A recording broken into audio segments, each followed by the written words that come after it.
নমস্কার বন্ধুরা, বাণীকথা চ্যানেলে আপনাদের সকলকে স্বাগত জানাই। আজকের এই ভিডিওটি অবশ্যই মন দিয়ে দেখুন। ভগবান শ্রীকৃষ্ণের এই উপদেশগুলি আপনার চলার পথে সঠিক মার্গ দর্শন করাবে এবং আলোর দিশারি হয়ে উঠতে সাহায্য করবে। ভগবান শ্রীকৃষ্ণের কথাগুলি অবশ্যই শুনুন, মনে শান্তি পাবেন, নিজেকে নতুন করে খুঁজে পাবেন। এই ভিডিওতে শ্রীকৃষ্ণের বলা শ্রীমদ্ ভগবদ্ গীতাকে সংক্ষিপ্ত আকারে বলা হয়েছে। শ্রীকৃষ্ণের বলা এই উপদেশগুলি এতটাই মূল্যবান যে কেউ যদি জীবনে সঠিকভাবে এই উপদেশগুলি পালন করে তাহলে তার জীবন বদলে যাবে এবং সে এক সুন্দর, সুখী ও শান্তিপূর্ণ জীবন কাটাতে পারবে। ভিডিওটি শুরু করার আগে যারা এই চ্যানেলে নতুন তারা অবশ্যই চ্যানেলটি সাবস্ক্রাইব করুন আর বেল বাটনে প্রেস করে রাখুন আরও এই রকম নতুন নতুন ভিডিও পেতে। ভিডিওটি দেখে ভালো লাগলে একটি লাইক করবেন এবং সবাইকে শেয়ার করবেন যাতে তারা এই ভিডিওটি দেখে উপকৃত হয়, এবং কমেন্ট বক্সে জয় শ্রীকৃষ্ণ লিখতে ভুলবেন না। তাহলে আসুন শুরু করি। যখন আমরা মৌন থাকি তখন আমরা কতটা শক্তি ব্যয় করি, বিন্দুমাত্র নয়। সেখানেই যখন আমরা রুষ্ট হই তখন আমরা কতটা শক্তি ব্যয় করি। আমাদের রক্ত গরম হয়ে ওঠে, চোখ থেকে যেন অগ্নিবর্ষা হয়, আমরা চিৎকার করতে থাকি, জোরে কথা বলি, কখনো কখনো আমরা অনুচিত কর্ম করে বসি। সবকিছুই ক্রোধের বশে করি। এবার এই ক্রোধকে মৌনতায় পরিণত করতে হবে। এই কাজটা চোখে দেখা যায় না, এই কাজ সরল নয়, এই কাজ হলো অত্যন্ত কঠিন এবং এই কাজই শ্রেষ্ঠ। সেই ব্যক্তি শক্তিশালী নন যিনি কথায় কথায় ক্রুদ্ধ হয়ে যান, কথায় কথায় যিনি আক্রমণ করেন। আজ্ঞে না, সব থেকে বেশি শক্তিশালী ব্যক্তি হলেন তিনি যিনি নিজের ক্রোধকে মৌনতায় পরিবর্তন করতে পারেন, যিনি শান্ত মনে পরিস্থিতিকে বোঝেন, তার আকলন করেন আর তারপর বিবেকের দ্বারা সিদ্ধান্ত নেন। তিনি হলেন সব থেকে শক্তিশালী ব্যক্তি। তাহলে সেই ব্যক্তি হয়ে উঠুন আর আমার সাথে ভালোবেসে বলুন, রাধা রাধা। জীবনে যখন আমরা কোনো পরিস্থিতির সম্মুখীন হই তখন আমাদের সামনে দুটো পথ থাকে, তাদের মধ্যে কোনো একটা নির্বাচন আমাদের করে নিতে হবে, এই মনে করে নিতে হবে। নির্বাচন এই সংসারের সব থেকে গুরুত্বপূর্ণ বিষয়। একটা নির্বাচন আপনার বর্তমান বদলে দিতে পারে, আপনার ভবিষ্যৎ বদলাতে পারে, আগামী প্রজন্মের জন্য ইতিহাস রচনা করতে পারে। একটা নির্বাচন। এবার দেখুন, যে পরিস্থিতি আপনার সামনে আছে আপনাকে সেই পরিস্থিতির সম্মুখীন হতেই হবে, সেই কষ্ট সহ্য করতেই হবে, সেই মতোই কাজ করতে হবে। শুধু এই বিষয়টা নির্বাচন করতে হবে যে এই পরিস্থিতির সম্মুখীন হওয়ার সময় আমি কি দুর্বল হয়ে থাকব নাকি আমি শক্তিশালী হয়ে থাকব। এই নির্বাচন এই মনের মধ্যে করতে হবে। আর এই নির্বাচন হলো সব থেকে বেশি গুরুত্বপূর্ণ নির্বাচন। যদি নিজের মনকে শক্তিশালী করে তুলে সেই পরিস্থিতির সম্মুখীন হন তাহলে কিছুই আপনাকে বাধা দিতে পারবে না। পূর্ণ নিষ্ঠার সাথে, সাহসের সাথে এই মনকে শক্তিশালী করে তুলুন, তাহলে কোনো সংকট আপনাকে না বাধা দিতে পারবে না ভাঙতে পারবে। আপনি নিজে সাফল্যের শিখরে পৌঁছতে পারবেন আর এই মন প্রসন্ন হয়ে বলবে, রাধা রাধা। জীবনে সব থেকে বেশি মূল্যবান বস্তু কি? ধন, স্বর্ণ, মাণিক্য, আভূষণ? না, এই সব কিছু মিলিয়েও সময়ের এক মুহূর্তের সামনে মলিন হয়ে পড়ে। এক মুহূর্ত যা এক দরিদ্রকে রাজা করতে পারে, যা এক রাজাকেও দরিদ্র করতে পারে। একটি মুহূর্ত যা আপনার আত্মবিশ্বাসকে পর্বতের শিখরে পৌঁছে দিতে পারে, একটি মুহূর্ত যা আপনার অস্তিত্বকে গভীর সাগরে বিলীন করে দিতে পারে। একটি মুহূর্তের খেলা। সবসময় জীবনে সেই ব্যক্তিকে সম্মান করুন, শ্রদ্ধা করুন যিনি আপনার জন্য সময় বের করে থাকেন। সবসময় সেই ব্যক্তির প্রতি নিষ্ঠাবান থাকুন যেই ব্যক্তি খারাপ সময় আপনার পাশে দাঁড়িয়ে থাকে। এই সময় সব থেকে বেশি মূল্যবান। আসুন আমার সাথে ভালোবেসে বলুন, রাধা রাধা। প্রজাপতি দেখেছেন? কি সুন্দর হয় তাই না এই প্রজাপতি? ওদের দিকে তাকালে নিজের অজান্তেই নিজের মুখে হাসি ফুটে ওঠে। কিন্তু এই প্রজাপতি জন্ম থেকেই এমন দেখতে হয় না। জন্ম থেকে এদের কাছে ডানা থাকে না, এরা উড়তেও পারে না। যখন একটি প্রজাপতি জন্ম নেয় তখন প্রথমে ডিম অবস্থায় থাকে সে। আস্তে আস্তে সেই কবচ সে ভেঙে ফেলে, খুব পরিশ্রম করতে হয় তাকে। তারপর কীটের আকার ধারণ করে সে চলতে থাকে। অনেক কষ্ট সহ্য করতে হয়, অনেক পরিশ্রম করতে হয়। তারপর তার রূপ বদলে যায়, তারপরে তার ডানা গজায়, তারপরে সে উড়তে পারে। এই নিরন্তর পরিশ্রমই সাফল্যের মূল মন্ত্র হয়। কখনো কখনো প্রতিভাও কম পড়ে যায় যদি নিরন্তর পরিশ্রম না করা হয়, যদি সমর্পণের ভাব মনে না থাকে, দৃঢ় নিষ্ঠা না থাকে। আর কখনো কখনো সেই ব্যক্তি যার মধ্যে বিশেষ প্রতিভা থাকে না, সেই ব্যক্তি নিরন্তর পরিশ্রম করে, নিজের মনে সমর্পণের বোধ জাগিয়ে তোলে, দৃঢ় নিষ্ঠার সাথে কর্ম করে আর সাফল্য লাভ করে। সেই জন্য আপনি জীবনে যেখানেই পৌঁছে যান না কেন, নিরন্তর পরিশ্রম করতে থাকুন। তবেই আপনার ভবিষ্যৎ রঙিন প্রজাপতির মতন গগনচুম্বী হবে। তবেই এই সংসার আপনাকে দেখবে এবং নিজের অজান্তেই এই সংসার নিজের মুখে হাসি ফুটিয়ে তুলবে এবং এই সংসার আমার সাথে ভালোবেসে বলবে, রাধা রাধা। পুরাণে আমরা দেখেছি যে মাতা পিতা কতটা মহান হতে পারেন।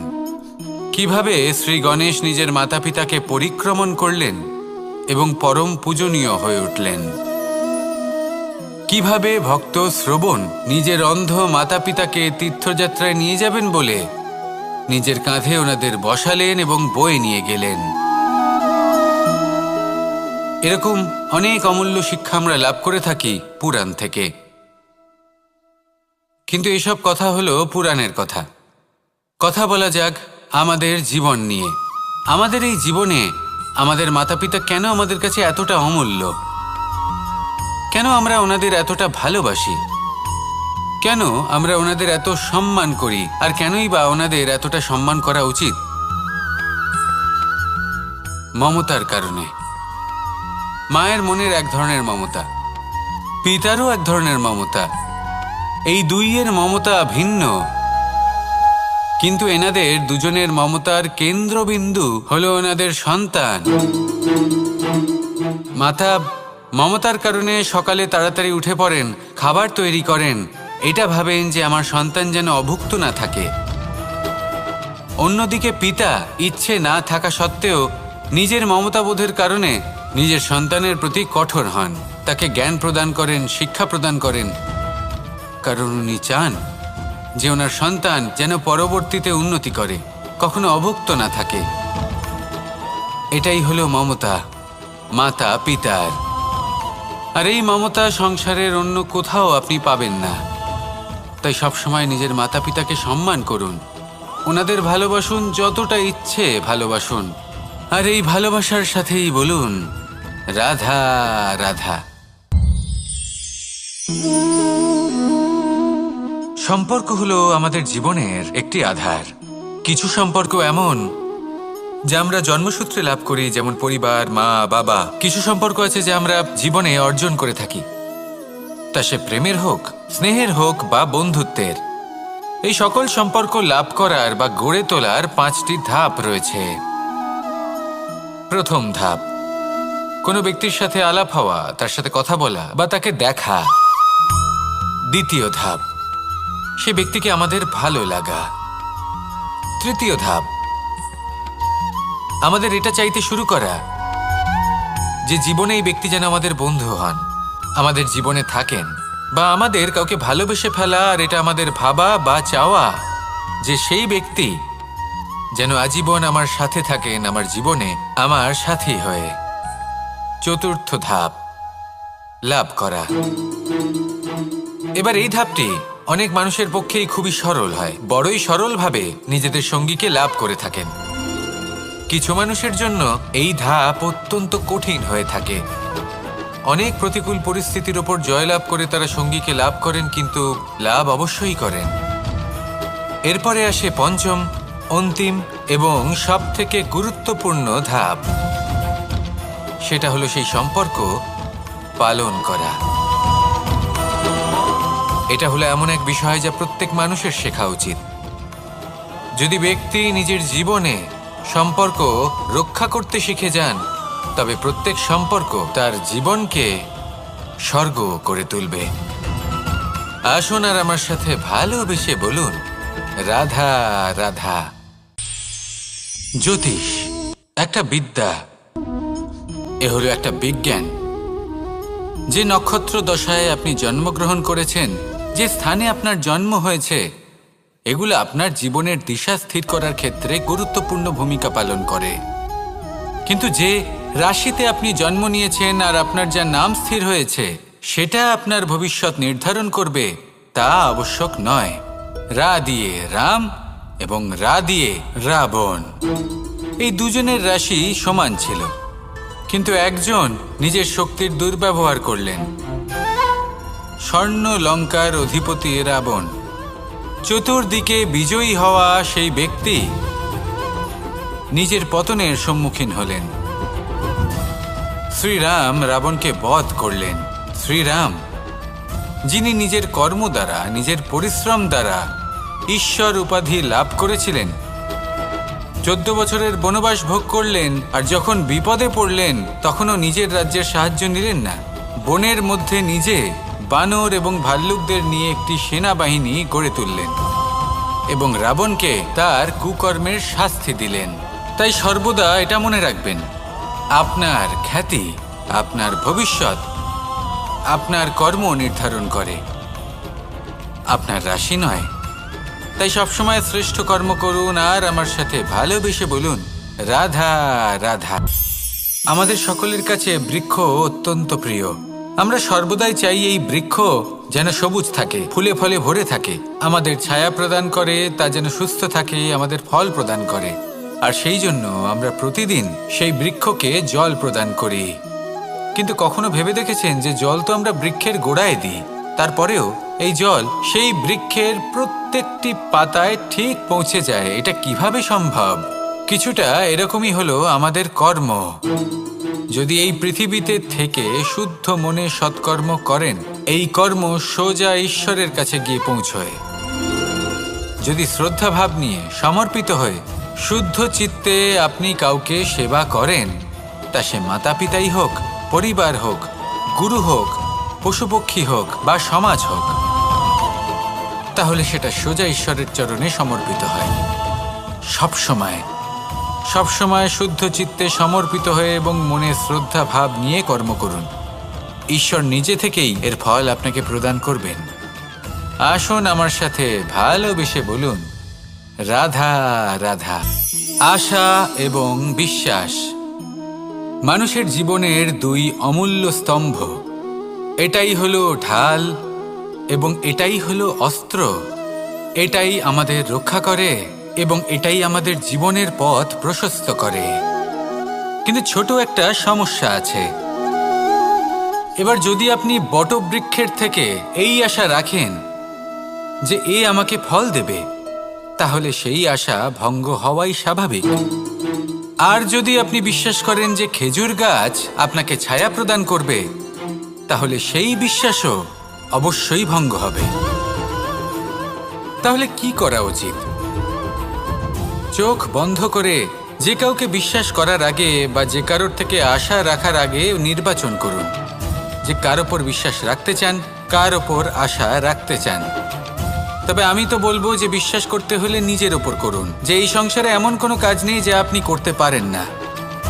আর শুধু কর্ম করতে থাকুন আর ভরসা রাখুন ঈশ্বরের ওপর, যে উনি আপনার কর্ম দেখবেন আর আপনাকে আপনার কর্মফল অবশ্যই দেবেন, আপনাকে সাফল্য দেবেন। যদি আপনার বিশ্বাস অটল হয়, নিরন্তর পরিশ্রম করেন, তাহলে ঈশ্বর কখনোই আপনার আশা ভঙ্গ হতে দেবেন না। আসুন আর আমার সাথে ভালোবেসে বলুন, রাধা রাধা। যখন মানুষের মৃত্যু হয় তখন কি হয়? অনেক সংখ্যক মানুষ শোক পালন করতে চলে আসেন। যে ব্যক্তি মৃত্যু লাভ করেছেন তার অনেক বস্তু থাকে যেগুলো তার প্রিয়, যেগুলো তিনি ব্যবহার করেছেন। তার শয্যা, তার বস্ত্র, তার আভূষণ সবকিছু তার থেকে বিচ্ছিন্ন করা হয় এবং খালি হাতে তাকে শ্মশানের উদ্দেশ্যে রওনা করা হয়। আমি আপনাকে এই প্রশ্ন করতে চাই, আপনি এই সংসারে কি অর্জন করেছেন?